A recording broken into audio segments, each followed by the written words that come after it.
بسم اللہ الرحمن الرحیم۔ شروع اللہ کے نام سے جو بڑا مہربان اور نہایت رحم فرمانے والا ہے۔ پختہ ہوتی ہے اگر مسلط اندیش ہو عقل، عشق ہو مسلط اندیش تو ہے خام ابھی۔ حضرت علامہ اقبال رحمۃ اللہ علیہ فرماتے ہیں۔ حضرت واصف علی واصف صاحب فرماتے ہیں، آپ بھیڑ کو لے لو، کوئی دن یا کوئی مہینہ ایسا نہیں ہوگا کہ بھیڑوں نے ڈسنا چھوڑ دیا ہو یا بھول گئی ہوں، یہ اس کا مزاج ہے۔ بھیڑ پر اچھا وقت آ گیا تو کیا وہ ڈسنا چھوڑ دے گی؟ برا وقت آ گیا تو بھی نہیں چھوڑے گی۔ ایک رات آندھی آئی اور آشیانے اڑا گئی، گھونسلے اڑ گئے اور بیچاری چڑیا بڑی پریشان ہوئی کہ آشیانے اڑ گئے، مگر صبح اٹھی تو اس نے وہی حمد گائی جو روز گاتی تھی۔ یہ ہے مزاج۔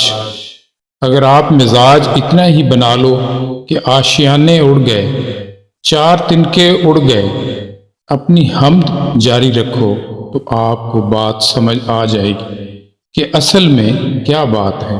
غیر اللہ کا مطلب ہے کہ اللہ کے راستے پر محبت سے چلنے والے لوگوں کے دل سے اللہ کی محبت کو نکالنا، جبکہ جو لوگ انسانوں میں اللہ کی محبت کو رائج کریں گے وہ اللہ تعالیٰ کی طرف لے جانے والے ہیں۔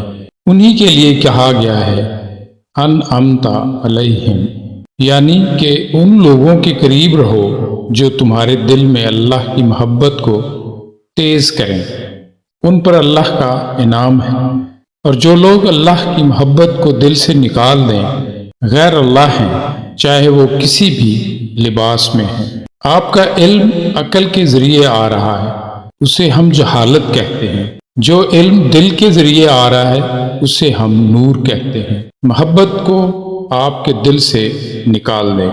جتنا تم اللہ پر راضی ہو اتنا اللہ تم پر راضی ہوتا ہے۔ اللہ کی عطاؤں پر الحمدللہ اور اپنی خطاؤں پر استغفر اللہ کرتے ہی رہنا چاہیے۔ اللہ کی رحمت سے انسان اس وقت مایوس ہوتا ہے جب اپنے مستقبل سے مایوس ہو۔ اللہ والے خیال کے گناہ کو اچھا نہیں سمجھتے، کیونکہ عمل کا گناہ تو وقت کے ساتھ ویسے ہی ختم ہو جاتا ہے۔ خیال کا گناہ غفلت سے شروع ہوتا ہے اور اس کی انتہا کفر تک ہے۔ جو انسان اللہ کے جتنا قریب ہوگا اتنا ہی انسانوں کے قریب ہوگا۔ اللہ ہر آخر کا اول اور ہر اول کا آخر ہے۔ بے شک اللہ کا بڑا کرم ہے کہ اس نے ہمیں بھولنے کی صفت دی، ورنہ ایک غم ہمیشہ کے لیے غم بن جاتا۔ اپنی مرضی اور اللہ کی مرضی میں فرق کا نام ہی غم ہے۔ اللہ تعالیٰ اپنی رحمت سے پہلے توبہ کی توفیق عطا فرماتا ہے۔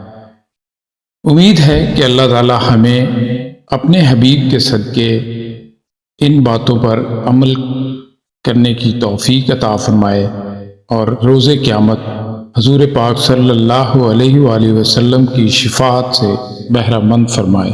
آمین ثم آمین۔